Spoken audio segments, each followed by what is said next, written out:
Parliament section നടക്കുന്ന 2001 December 13 രാവിലെ 10 മണിയോടുകൂടി ഞാൻ പാർലമെൻറ്റിലെത്തുന്നു. മാതൃഭൂമി ഓഫീസിൽ നിന്നും പാർലമെൻറ്റിലെത്താൻ ഏതാണ്ട് 7 മിനിറ്റിൻ്റെ ദൂരമേ ഉള്ളൂ. പാർലമെൻറ്റിലെത്തി പാർലമെൻറ്റിൻ്റെ മതിൽക്കുള്ളിൽ ഗാന്ധി പ്രതിമയ്ക്ക് മുന്നിൽ നടന്ന ശവപ്പെട്ടി കുംഭകോണത്തിൻ്റെ പ്രതിഷേധങ്ങൾ ചിത്രം പകർത്തി ഞാൻ വെയിറ്റ് ചെയ്യുമ്പോൾ അന്നത്തെ ഡിഫൻസ് മിനിസ്റ്ററായിരുന്ന ജോർജ് ഫെർണാണ്ടസ് കടന്നു വരുന്നു. അദ്ദേഹത്തിൻ്റെ ചിത്രം എടുത്തു. അദ്ദേഹം രാജിവെക്കണമെന്നുള്ള ആവശ്യമാണ് പ്രതിപക്ഷം ഉന്നയിച്ചുകൊണ്ടിരിക്കുന്നത്. കാരണം ശവപ്പെട്ടി കുംഭകോണം ഭീകരമായി, ശവപ്പെട്ടി കുംഭകോണത്തിൽ അഴിമതി ഉണ്ടായി, ഭീകരമായ അഴിമതി ഉണ്ടായി. അതുകൊണ്ട് ഇദ്ദേഹം രാജിവെക്കണം എന്നുള്ള ആവശ്യമുന്നയിച്ചുകൊണ്ട് പ്രതിപക്ഷം നടുക്കളത്തിലും പാർലമെൻറ്റിനുള്ളിലും അകത്തും പുറത്തും എല്ലാം പ്രക്ഷോഭം കത്തിപ്പടർന്ന് നിൽക്കുന്ന സമയമാണ്. ഈ സമയത്താണ് ജോർജ് ഫെർണാണ്ടസ് പാർലമെൻറ്റിലേക്ക് എത്തുന്നത്. അദ്ദേഹത്തിൻ്റെ ചിത്രം എടുത്തു. അദ്ദേഹം ഉള്ളിലേക്ക് കടന്നുപോയി. അതിനുശേഷം LK Advani, deputy prime minister, അദ്ദേഹം വന്നു. അദ്ദേഹത്തിൻ്റെ ചിത്രം എടുത്തു. അതിനുശേഷം ഞാൻ വിചാരിച്ചു ഒരു 11 മണി ആകാറായി. അപ്പോഴത്തേക്ക് ഞാൻ ഓഫീസിലേക്ക് തിരിച്ചുപോയി. ഞാൻ ഓഫീസിലെത്തി, മാതൃഭൂമി ഓഫീസിലെത്തി. ഏതാണ്ട് ഞാൻ പറഞ്ഞില്ലേ 7 മിനിറ്റിൻ്റെ വ്യത്യാസമുള്ളൂ പാർലമെൻറ്റും മാതൃഭൂമി ഓഫീസും കൂടെ. ഞാൻ ഓഫീസിലെത്തി രാവിലത്തെ പടങ്ങൾ ഡൗൺലോഡ് ചെയ്യാം എന്ന് വിചാരിച്ച് ഇരിക്കുമ്പോഴാണ് എൻ്റെ ബ്യൂറോ ചീഫും മാതൃഭൂമിയുടെ ഡയറക്ടറുമായ പി വി ഗംഗാധരനും സത്യൻ അന്തിക്കാടും, ഇങ്ങനെ ഈ 3 വ്യക്തികൾ ഓഫീസിലേക്ക് കടന്നു വരുന്നു. വന്ന വഴി എൻ്റെ ബ്യൂറോ ചീഫ് അശോകട്ടൻ പറഞ്ഞു, ഉണ്ണി പാർലമെൻറ്റിൻ്റെ പുറത്തെന്തോ വെടിവെപ്പ് നടക്കുന്നുണ്ടെന്ന് പറഞ്ഞു. ഞാൻ ക്യാമറയും എടുത്ത് പാർലമെൻറ്റിലേക്ക് ഓടുകയാണ്. മാതൃഭൂമി ഓഫീസിൽ നിന്നും പാർലമെൻറ്റിലേക്ക് ഓടുകയാണ്. ഓടുകയെന്ന് പറഞ്ഞാൽ 7 മിനിറ്റ് കൊണ്ട് എനിക്ക് പാർലമെൻറ്റിലെത്താം. 7 മിനിറ്റ് പോലും വേണ്ട, ഈ ഓടുകയാണെങ്കിൽ 5 മിനിറ്റ് കൊണ്ടെത്താം.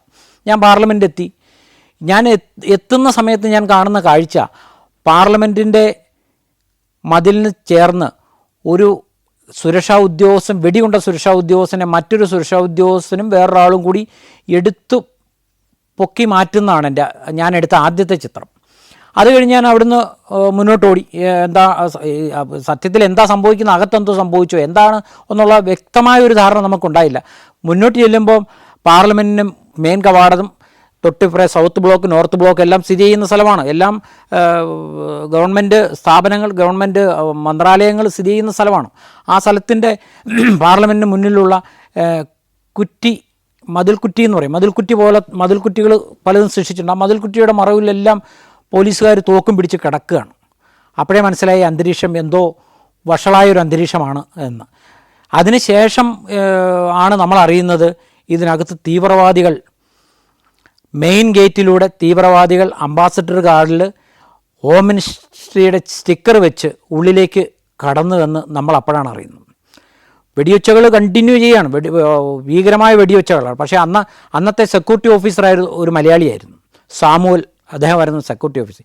എന്തോ പാർലമെൻറ്റ് ഉള്ളിലെ കവാടങ്ങൾ അടയ്ക്കാൻ പറ്റിയതും, പാർലമെൻറ്റ് കവാടങ്ങൾ അടച്ചില്ലായിരുന്നുവെങ്കിൽ ഒരു പക്ഷേ ഈ തീവ്രവാദികൾ പാർലമെൻറ്റിനുള്ളിൽ കടക്കുകയും അവിടുത്തെ സ്ഥിതി മറ്റൊരു സ്ഥിതിയിലേക്ക് മാറുമായിരുന്നു. കാരണം എന്ത് മരണം ഉണ്ടാകും, എത്ര പേര് മരിക്കും, എത്ര പേരെ ഇവന്മാർ ഇത് ചെയ്യും എന്നൊന്നും നമുക്കറിയില്ല.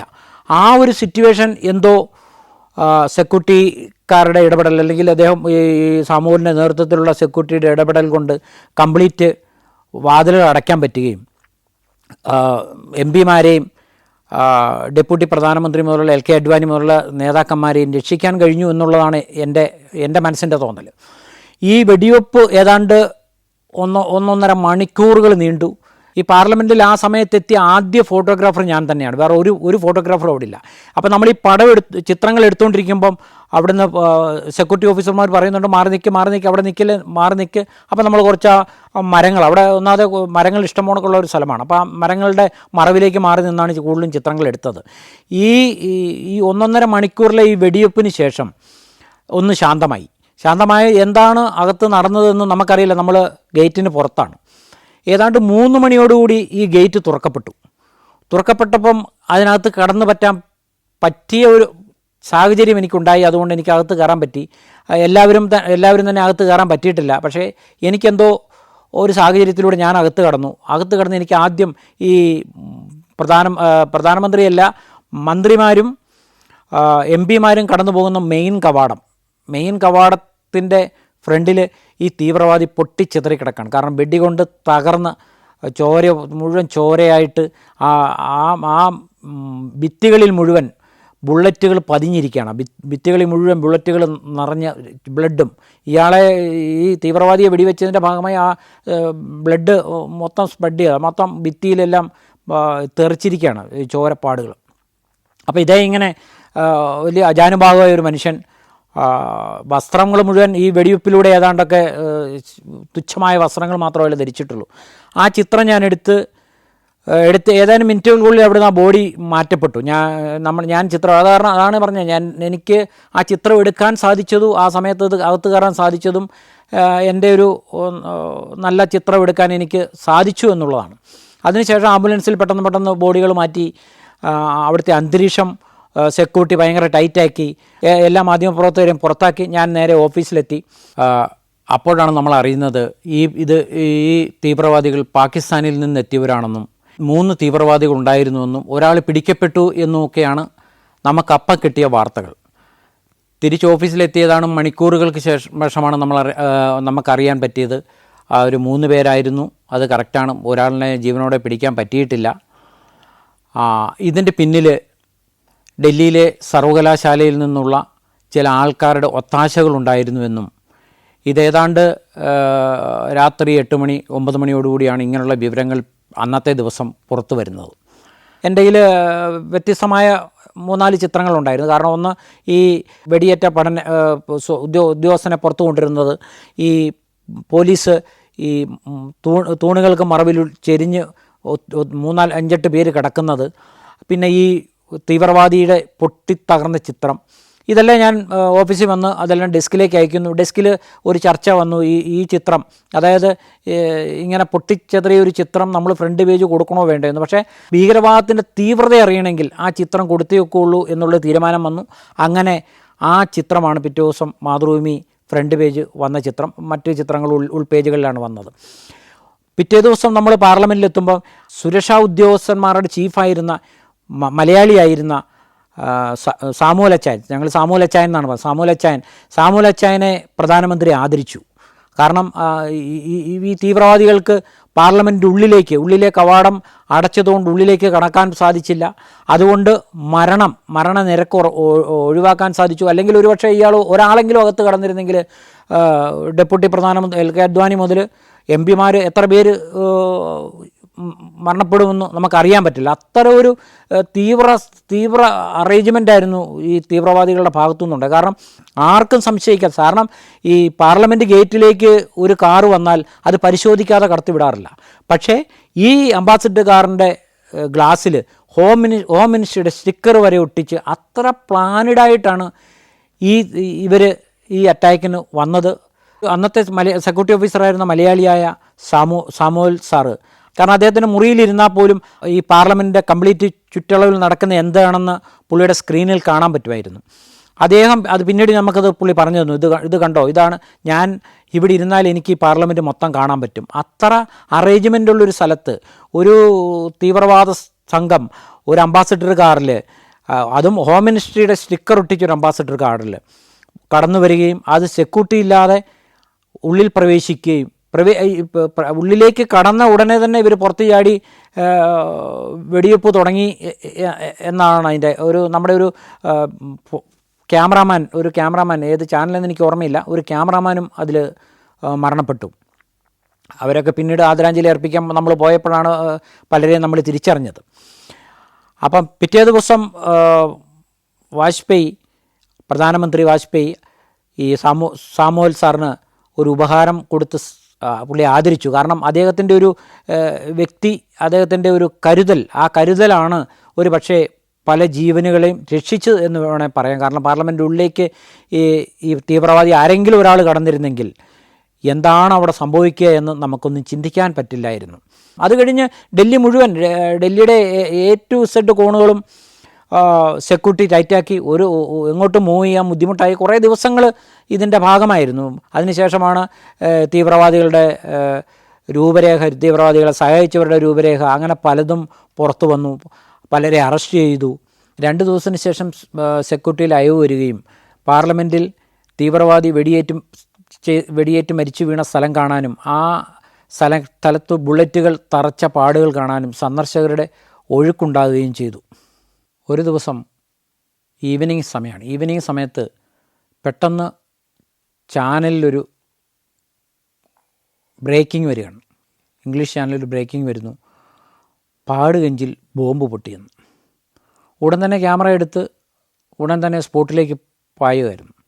പാടുകഞ്ച് മാർക്കറ്റിൽ ചെല്ലുമ്പോൾ ഒരു ഏരിയ മുഴുവൻ ബ്ലാസ്റ്റിൻ്റെ അവശിഷ്ടങ്ങളെല്ലാം ചിതറി കിടക്കുന്ന ഒരു അന്തരീക്ഷമാണ് കാണുന്നത്. ഞാനവിടെ ചെന്ന് ആദ്യത്തെ ചിത്രം എടുത്ത ഒരു കൈപ്പത്തി മാത്രം ആണ് എനിക്ക് ആദ്യം കിട്ടുന്ന ചിത്രം.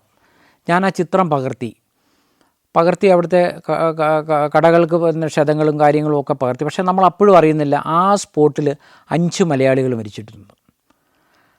നമ്മൾ ആ ചിത്രം എടുത്ത് കഴിയുമ്പം അടുത്ത ഫോൺ വന്നു, സരോജിനി നഗർ മാർക്കറ്റിൽ ബ്ലാസ്റ്റ് ഉണ്ടായിട്ടുണ്ട്, ഒരു ബസ്സിൽ ബ്ലാസ്റ്റ് ഉണ്ടായിട്ടുണ്ട്, ഒരു ഡൽഹി ട്രാൻസ്പോർട്ട് കോർപ്പറേഷൻ്റെ ബസ്സിൽ ആ ഡ്രൈവർക്ക് അദ്ദേഹത്തിന് പിന്നീട് നമ്മൾ അറിഞ്ഞ അദ്ദേഹത്തിൻ്റെ 2 കണ്ണുകൾ നഷ്ടപ്പെട്ടു. അവിടെ നിന്ന് ഞാൻ ഉടനെ അടുത്ത് സരോജിനി മാർക്കറ്റിലേക്കാണ് ഓടുന്നത്. സരോജിനി മാർക്കറ്റിൽ ചെല്ലുമ്പോൾ മാർക്കറ്റ് കംപ്ലീറ്റ് സപ്തമായി. അവിടെ 10-14 പേരോളം മാർക്കറ്റിൽ മരിച്ചിരുന്നു. എല്ലാം കച്ചവടക്കാരായിരുന്നു, സാധനങ്ങൾ വാങ്ങാൻ വന്നവരായിരുന്നു. ഭീകരമായൊരു അന്തരീക്ഷമാണ് അവിടെ നമുക്ക്. അപ്പോഴത്തേക്ക് നമ്മൾ ഇരുട്ടി, രാത്രിയായി കഴിഞ്ഞു. അവിടെ നിന്ന് നേരെ സഫ്ദർജംഗ് ഹോസ്പിറ്റലിലേക്ക് ഓടുകയായിരുന്നു. സഫ്ദർജംഗ് ഹോസ്പിറ്റലിൽ ചെല്ലുമ്പം പൊട്ടിത്തെറിച്ച ബോഡികൾ ഒരു മോർച്ചറിയുടെ സൈഡിൽ, അതുകൂടാതെ പൊള്ളലേറ്റ കുറേ ആൾക്കാർ, പൊള്ളൽ സെക്ഷൻ കംപ്ലീറ്റ്. അപ്പം ഞാൻ നോക്കുമ്പം അവിടെ കണ്ട ആംബുലൻസിൽ ഒരു സ്ത്രീയുടെ ബോഡി. ആ സ്ത്രീയുടെ ബോഡിക്ക് സത്യം പറഞ്ഞാൽ ഒരു തുണി പോലും ഇട്ട് മൂടാതെ അത് ആംബുലൻസിൽ കിടക്കുകയാണ്. പക്ഷേ ആ കുട്ടിക്ക് ജീവനുണ്ടോ ഞാൻ ആകെ ഒരു ഭയപ്പെട്ട് നിന്ന സമയമായിരുന്നു. കാരണം നമ്മൾ അങ്ങനെ കിടക്കുന്ന ഒരു ബോഡിയുടെ പടം നമ്മൾ എങ്ങനെ എടുക്കും? കാരണം ഈ കിടക്കുന്ന കുട്ടി ഒരു 10-18-20 വയസ്സിൽ കൂടുതലുണ്ടെന്ന് എനിക്ക് തോന്നുന്നില്ല. ആ കുട്ടിക്ക് കാരണം ഒരുപക്ഷേ ആംബുലൻസിൽ ഇട്ടപ്പോൾ എന്തെങ്കിലും തുണി ഇട്ടിട്ടുണ്ടാകാം, ഒരുപക്ഷേ അത് താഴെ പോയിട്ടുണ്ടാകാം. അങ്ങനെ കിടക്കുന്ന ഒരു സിറ്റുവേഷൻ എൻ്റെ കൺമുമ്പിൽ കാണാൻ പറ്റി. ഞാനത് അപ്പോൾ തന്നെ ആംബുലൻസ് ഡ്രൈവർ ആരാണെന്ന് തപ്പിപ്പിടിച്ച് അയാളെ നമ്മൾ പടമെടുത്തില്ലെങ്കിലും ഒരു മനുഷ്യത്വം അവിടെ പ്രവർത്തിക്കണമെന്ന് എനിക്ക് തോന്നി. ഞാൻ ഉടനെ ആംബുലൻസ് ഡ്രൈവറെ തപ്പിപ്പിടിച്ച് അയാളോട് ഞാൻ പോയി പറഞ്ഞു, ആ കിടക്കുന്ന മൃതദേഹമാണോ, മരിക്കാത്തതാണോ, മരിച്ചതാണോ, എന്താണോ നിങ്ങളുടെ വണ്ടിക്കകത്ത് ആംബുലൻസിൽ കിടക്കുന്നത്, അതിനൊരു തുണി ഇട്ടുകൂടെ എന്ന് ചോദിച്ചു. അയാൾ പറഞ്ഞു, സാറേ തുണി ഇട്ടിരുന്നാണ്, അത് താഴെ പോയതായിരിക്കാം, മരിച്ച ബോഡിയാണ്, കൊണ്ടുവന്നതാണെന്ന് പറഞ്ഞു. അപ്പം അതൊരു സരോജിനി നഗർ മാർക്കറ്റിൽ സാധനങ്ങൾ വാങ്ങാൻ വന്ന ഒരു മഹിളയായിരുന്നു ആ വ്യക്തി എന്ന് പിന്നീട് എനിക്ക് മനസ്സിലായി. പിറ്റേ ദിവസം നമ്മൾ അറിയുന്നത് ആ പാടുകഞ്ചിൽ ഉണ്ടായ ബോംബ് ബ്ലാസ്റ്റിൽ ഒരു കുടുംബത്തിലെ 5 മലയാളികൾ മരിച്ചു എന്നാണ്. പിറ്റേ ദിവസം ഞാൻ ആ വീട്ടിൽ പോയി ഈ 5 ബോഡികളെന്ന് പറയാൻ പറ്റില്ല, തുന്നിക്കെട്ടിയ കുറേ പീസുകൾ അത് ബോഡികളായി സങ്കല്പിച്ച് അവിടെ കൊണ്ടുവന്നു. അതിന് ബാക്കി കാര്യങ്ങൾ ഒരു കുടുംബത്തിൽ ഒരാളൊഴിച്ച് ബാക്കി കംപ്ലീറ്റ് ആൾക്കാർ, ആ മലയാളി ഫാമിലിയിലെ ഇളയ മകനൊഴിച്ച് ബാക്കി എല്ലാവരും മരിച്ചുപോയി. പത്രപ്രവർത്തനം എന്ന നിലയിൽ ഇങ്ങനെയുള്ള ഇത് കാണുമ്പോൾ നമ്മളെ സംബന്ധിക്കുന്ന മനസ്സിന് നമുക്ക് ഏറ്റവും കൂടുതൽ വിഷമമുണ്ടാക്കുന്ന ഒരു സന്ദർഭങ്ങളാണ് ഈ ബോംബ് ബ്ലാസ്റ്റ് പോലുള്ള കാര്യങ്ങൾ കവർ ചെയ്യാൻ പോയപ്പം ഉണ്ടായ സാഹചര്യങ്ങൾ. Morocco, north Macedonia, Kazakhstan, Zambia, Zimbabwe. സഞ്ചാരം പെൻഡ്രൈവ് വോളിയം നമ്പർ 21. അപൂർവ ദൃശ്യയാത്രാ വിവരണ ശേഖരം ഉടൻ സ്വന്തമാക്കാൻ സഞ്ചാരം എന്ന് SMS ചെയ്യൂ. ഫോൺ 9995444222. 2002 ഫെബ്രുവരി 27 ഗുജറാത്തിലെ ഗോദ്രയിൽ സബർമതി എക്സ്പ്രസ്സിന് തീപിടിച്ചു. തീപിടുത്ത കാരണം അപ്പോൾ വ്യക്തമല്ല. ഞാൻ ഡൽഹി ഓഫീസിൽ നിന്നും ഉച്ചയോടുകൂടി ഗുജറാത്തിലേക്ക് പുറപ്പെട്ടു.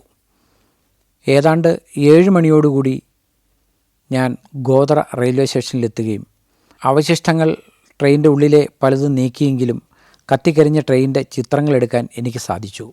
ട്രെയിനിൻ്റെ 2 ബോഗികൾ മാത്രമേ സ്റ്റേഷനിലുണ്ടായിരുന്നു, ബാക്കി അതിൽ നിന്ന് വിടുവിച്ചിരുന്നു. അതിനുശേഷം ഞാൻ അടുത്തുള്ള ഡിസ്ട്രിക്ട് ഹോസ്പിറ്റലിലേക്കാണ് പോയത്. അവിടെ ചെന്നപ്പോൾ കത്തിക്കരിഞ്ഞ ശവശരീരങ്ങൾ മോർച്ചറിയുടെ ഉള്ളിൽ നിരത്തിയിട്ടിരിക്കുകയായിരുന്നു. മോർച്ചറിയിൽ വെളിയിൽ നിന്നും ചില ചിത്രങ്ങൾ എടുത്തു. അതിനുശേഷം എൻ്റെ ബ്യൂറോ ചീഫ് പറഞ്ഞതുപോലെ ആരെങ്കിലും മലയാളികളുണ്ടോ എന്നറിയണമെന്ന് വെച്ച് ഞാൻ ഈ പരിക്കേറ്റ ആൾക്കാരുടെ കട്ടിലിൻ്റെ സൈഡുകളിൽ പോയി മലയാളത്തിൽ ചില വർത്തമാനങ്ങൾ പറഞ്ഞു. ഒരു പക്ഷേ മലയാളം എൻ്റെ കേട്ടിട്ട് ആരെങ്കിലും പ്രതികരിച്ചാൽ അത് മലയാളിയാണെന്ന് മനസ്സിലാക്കാം എന്ന് വിചാരിച്ചു. പക്ഷേ അവിടെ അപ്പം ഭയങ്കര കോലാഹലം, വെളിയിലെല്ലാം ഭയങ്കര ജനം തിരക്ക്, ആകെ കോലാഹലം നടന്നുകൊണ്ടിരിക്കുന്ന ഒരു സമയമാണ്. എന്നിട്ടും ഞാൻ മലയാളികളുണ്ടോ എന്നറിയാൻ വേണ്ടി ഇടയ്ക്ക് ഓരോരോ കട്ടിലിൻ്റെ അടുത്ത് പോയി നിൽക്കും. അപ്പോൾ അവിടെ പരിക്കേറ്റവരെ നേഴ്സ് പരിശോധിക്കുന്നു, ഡോക്ടർ വരുന്നു, അങ്ങനെ 100 കൂട്ടം കാര്യങ്ങൾ നടന്നുകൊണ്ടിരിക്കുക. രാത്രി സമയമാണ്. ഞാൻ അവിടുന്ന് അന്ന് അത്ര വലിയ കമ്പൽസറി അല്ല, നമുക്കവിടെ പടം എടുക്കാമായിരുന്നു, ചിത്രങ്ങൾ എടുക്കാൻ. ഞാൻ ഹോസ്പിറ്റലിൽ കിടന്ന പലരുടെയും ചിത്രങ്ങൾ ഞാൻ എടുത്തതിന് ശേഷം ഞാൻ കളർ ലാബ് അന്വേഷിച്ചു പോയി. അവിടെ പോയി എൻ്റെ നെഗറ്റീവ് പ്രിൻ്റ് അടിച്ചു. അതിൽ നിന്നും അപ്പോഴത്തേക്ക് തന്നെ സമയം കടന്നു പോയിക്കൊണ്ടിരിക്കും. 9:30-10 മണിയോട് അടുത്താറായി. അപ്പോൾ ഇതിനകത്ത് നിന്ന് 2-3 പടങ്ങൾ സെലക്ട് ചെയ്ത് ആ പടങ്ങൾ ഹോട്ട്ലൈൻ ത്രൂ ഞാൻ കോഴിക്കോടേക്ക് അയച്ചതിന് ശേഷം ഞാൻ തിരിച്ച് ഡൽഹിക്ക് യാത്രയായി. കാരണം വേറെ സംഭവങ്ങളൊന്നും ഇല്ലല്ലോ എന്ന് വിചാരിച്ചാണ് ഡൽഹിക്ക് യാത്രയാകുന്നത്. ഹോസ്പിറ്റലിൻ്റെ പുറത്ത് ജനങ്ങൾ കൂടി നിൽക്കുന്നതൊഴിച്ചാൽ അവിടെ മറ്റൊരു അന്തരീക്ഷത്തിൻ്റെ അവസ്ഥ ഉണ്ടായിരുന്നില്ല. മോർച്ചറിയുടെ വാതുക്കലും മറ്റും. കാരണം മരിച്ചവർ കൂടുതലും ഗുജറാത്തികളായിരുന്നു. പുറത്തു നിന്നുള്ള ഔട്ട്സൈഡ് ആരും തന്നെ ഉണ്ടായിരുന്നില്ല. അയോധ്യയിൽ പൂജാകർമ്മങ്ങൾക്ക് പോയി തിരിച്ചു വരുന്നവരാണ് ഈ ട്രെയിനിലുണ്ടായിരുന്നു എന്നാണ് പറയപ്പെടുന്നത്. ട്രെയിനിൽ തീ കത്തിച്ചെന്നും പല വിവാദങ്ങളും അവിടെ ആ സമയത്ത് ഉണ്ടായിരുന്നു. തിരിച്ച് ഡൽഹിയിലെത്തി. 2 ദിവസങ്ങൾക്ക് ശേഷം ഗുജറാത്തിൽ അക്രമം വർദ്ധിക്കുകയും ഗുജറാത്തിൽ പോകണമെന്ന് എഡിറ്റർ ആവശ്യപ്പെടുകയും ചെയ്തതനുസരിച്ച് ഞാനും എൻ്റെ ബ്യൂറോ ചീഫ് N. അശോകനുമൊപ്പം ഗുജറാത്തിലേക്ക് പോയി. ഗുജറാത്ത് വിമാനത്താവളത്തിൽ ഇറങ്ങിയപ്പോൾ തന്നെ സ്ഥിതിഗതികൾ വളരെ മോശമായിരുന്നു. അന്നത്തെ ദിവസം പ്രതിരോധ മന്ത്രി ജോർജ് ഫെർണാണ്ടസ് അഹമ്മദാബാദിലെത്തുന്നുണ്ടെന്നും അദ്ദേഹത്തിൻ്റെ വാർത്താ സമ്മേളനം ഉണ്ടാകുമെന്നും പ്രതീക്ഷിച്ച് അഹമ്മദാബാദിൽ വളരെ സമയം വെയിറ്റ് ചെയ്തു. ഉച്ച കഴിഞ്ഞ് മുഖ്യമന്ത്രി നരേന്ദ്രമോദിയുമായുള്ള ചർച്ചകൾക്ക് ശേഷം ജോർജ് ഫെർണാണ്ടസ് പത്രസമ്മേളനം നടത്തി. ആ പത്രസമ്മേളനത്തിൽ സ്ഥിതിഗതികളെക്കുറിച്ച് അദ്ദേഹം വിലയിരുത്തി. അതിനുശേഷം ഞങ്ങൾ ഗുജറാത്തിൻ്റെ പല ഭാഗങ്ങളിലേക്കും പോകണമെന്നുണ്ടായിരുന്നു. പക്ഷേ പോകാൻ വളരെ ക്രിട്ടിക്കൽ സിറ്റുവേഷൻ ആയിരുന്നു. കാരണം എങ്ങോട്ട് തിരിഞ്ഞാലും അപകടങ്ങൾ, എവിടെ തിരിഞ്ഞാലും കൂട്ടമായ ആക്രമണങ്ങൾ, ഇത് ഒക്കെ ഞങ്ങൾ ഭയപ്പെട്ടു. പല സ്ഥലങ്ങളിലും ആൾക്കാർ വടിയും വാളും മറ്റായുധങ്ങളുമായി റോഡിൽ ഇറങ്ങിയിരിക്കുന്നതാണ് കാണാൻ സാധിച്ചത്. ഒരു സ്ഥലത്ത് ഏതാണ്ട് 1000കണക്കിന് ആൾക്കാർ, രണ്ട് സമുദായത്തിൽപ്പെട്ട 1000കണക്കിന് ആൾക്കാർ ഏറ്റുമുട്ടി. അവിടെ പോലീസ് വെടിവെച്ചു. പോലീസ് വെടിവെപ്പിലും ഏറ്റുമുട്ടലിലും ഏതാണ്ട് 13 പേരോളം മരിച്ചു.